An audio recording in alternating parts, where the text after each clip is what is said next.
Hello everyone, and thank you for tuning in to the North Main Minute. I'm Joshua Dobi. Big item on our radar screen here, and frankly it's become higher on our radar screen in the last couple of months as the probabilities, the likelihood has increased relative to the Federal Reserve adjusting interest rates. Now, as of the time of this recording, very important to keep in mind, nothing's happened yet, and we're not trying to predict what the Federal Reserve Board of Governors is going to do here. But we're taking a look at some data, specifically the futures markets, which are a part of the investment universe, which tries to anticipate, as the name suggests, anticipate what's going to happen in the future. And there are futures contracts, as crazy as that may sound, which take bets on what the Federal Reserve is going to do in the future, whether they're going to raise rates, cut rates, or keep rates the same.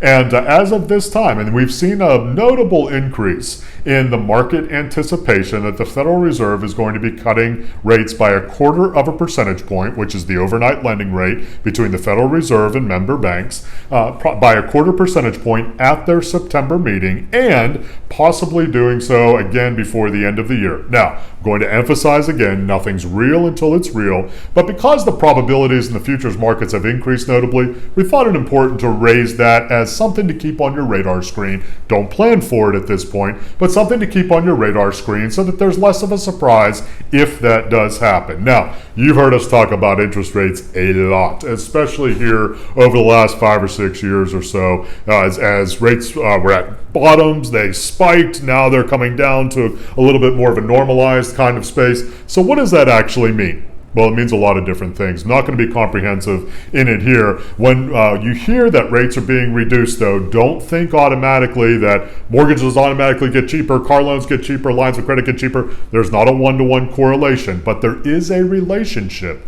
between the overnight lending rate, which the Federal Reserve manages, between the Federal Reserve and member banks, generally our commercial banks that we know about, and the rates that they offer to consumers. There's a relationship, not a one-to-one correlation. So big thing, know that correlation exists. That's first. Secondly, watch for what that means for rates. Does that mean necessarily that you want to wait because rates are going to be cheaper in the next 3 to 6 months? Maybe, but maybe not as well. Again, we're talking about 0.25 percentage point. We're not talking about 50 basis points or 0.5 percentage point, certainly not talking a full percentage point in any way. So we're not talking about a huge move, we're talking about a step. So does it make sense for you? Maybe, maybe not to wait relative to securing a mortgage or a car loan.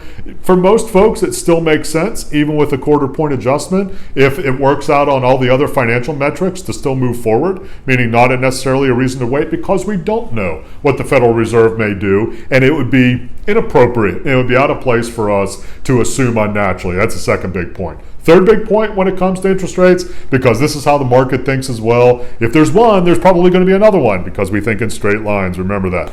Folks, that's not necessarily the case either. If the Federal Reserve does adjust interest rates down by 0.25 percentage point, meaning the overnight lending rate by 0.25 percentage point here at their September meeting, as is some assumed now by the market, that doesn't mean anything for the rest of the year. That doesn't mean automatically that they're going to lower again in October or December. None of that holds true. That's very important that you hear that from us because the market, and so especially some so-called experts, start making these very silly assumptions about where things are going to be. And if you don't believe me, let us go back to the yesteryear of 1 year ago, 2024, when the futures market was anticipating 7 rate cuts in 2025.